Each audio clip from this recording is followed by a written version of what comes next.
All right, here we go. My name is Donnie. As you have seen, you've managed to land on my channel at this point. Completely new to this, very amateur to all of this. I figured I'd give it a shot since I seem to be doing the same stuff that I watch. I watch everybody else's videos on this stuff, and I'm always entertained by people's concepts, people's ideas, and I don't know, just in general, the way they go about things. And if you're able to learn something from this, that'd be great. So what I'm building right now is a 1929 Model A two-door sedan. The body came out of Missouri. Just based on how things usually work, the thing was probably made in St. Louis. It was probably built in St. Louis, which is pretty rad. It didn't go far from there, if that's the case. If I recall, it was within like 100, 150 miles of St. Louis. And, you know, there was a plant there. So, I don't know, hopefully, some cool stuff. I kind of dove deep when I got this body, which I'll show you in just a moment. And I kind of went stupid on eBay and ended up buying a handful of just items from that plant and a couple other plants, and just generally that time frame, that era. And so we'll see. They may make their way into the car somewhere. I've got an old Ford security badge from, I think it's early 30s, late 20s, either way. But anyway, at this point, I'm really gathering parts, building the frame, getting the chassis ready to get the body on. And then from there, of course, I have to build a subfloor for it. I have to chop, channel, and section this thing. I plan on taking roughly 5 inches out of the top. I'm going to section it about 3 inches over the 4-inch frame. And I will also be sectioning the body front to rear by about 1.5 inches, I think it was, that I've figured for. By day, I work with Autodesk Inventor, do mechanical design. And so a lot of my stuff you will see has been figured up through Autodesk Inventor and Fusion 360. I work with both of those. Fusion 360 primarily at home, and I'm able to use it on my, use it with my plasma table and a couple other things. But I've done some scaling and set this stuff up in Fusion 360, and I've been able to really get everything scaled correctly so that I could build the chassis right, and I know the wheelbase that I'm shooting for with it sectioned. So long story short, this thing is, I'm trying to plan this thing as best I can before I execute anything. So where we're at right now, if you've seen one of the other videos, I've built this chassis. Most of it is 2x4 chassis, 2x4 steel tubing, box tubing, 1/8-inch wall.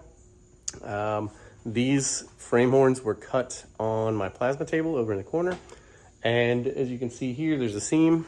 That's just basically, my table's not big enough to get all of this done in one shot. So I built this box section, both sides on the front rails, and I have done some body mounts, some custom body mounts.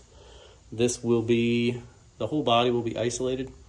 And again, some of this stuff is covered in my other video, but really I just wanted to go over what's going on and with this build and what I hope to do with it. So it is likely to be, or it's set to be right now, 4 inches off the ground from the bottom of the frame.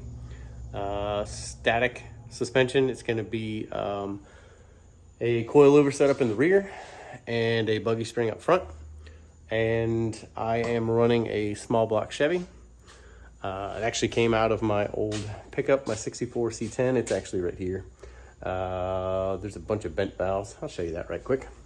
That was my fault. I over revved it, sent it to the moon, and you know, here we go. Here's what we got. We've got a couple heavily bent valves. The other head is just the same. And yeah, long story short, I'm gonna fix these cylinder heads. These are actually some old double hump heads.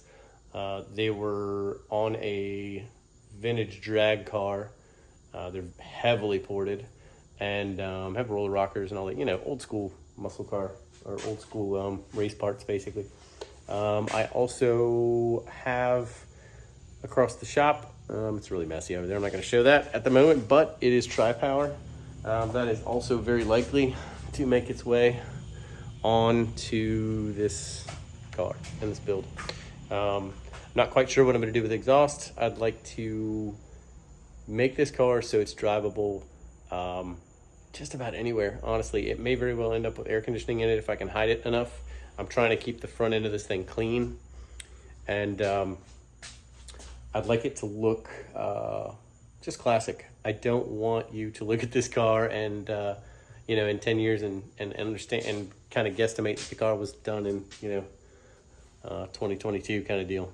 So I'm running 18-inch wheels on the rear with some pretty sizable tires on the back. I think I'm going to do a 7 or a 750. It's about as big as you can get. I'm running a turbo 350 trans that I just happen to have and I know is in good shape. So that is with a large tire and the 350 gear ratio that I've got in the Ford 9-inch that I'm putting in it. I should be running about 70 miles an hour at about 2,200 RPM, so it should be pretty nice. The fronts are going to be 16s, probably like a 5 or a 4.5 16. They're a lot of the wheels and stuff recently acquired. So yeah, at this point, I guess we'll take a step out and look at the body. Well, I guess I didn't choose the best time to do this. However, I will say, here's the body. It is in really good shape. I'm putting a 50-51 Ford dash in it. I've already started that process. You can't really see all that well. I'll drop a clip in here, show you. I picked up that boat steering wheel. I just thought it was super cool. I'm gonna do some cool tricks with painting it, polishing it. Should be pretty neat though. But yeah, this thing is unmolested body. Nobody's really done anything to it. And I plan to do quite a bit to it.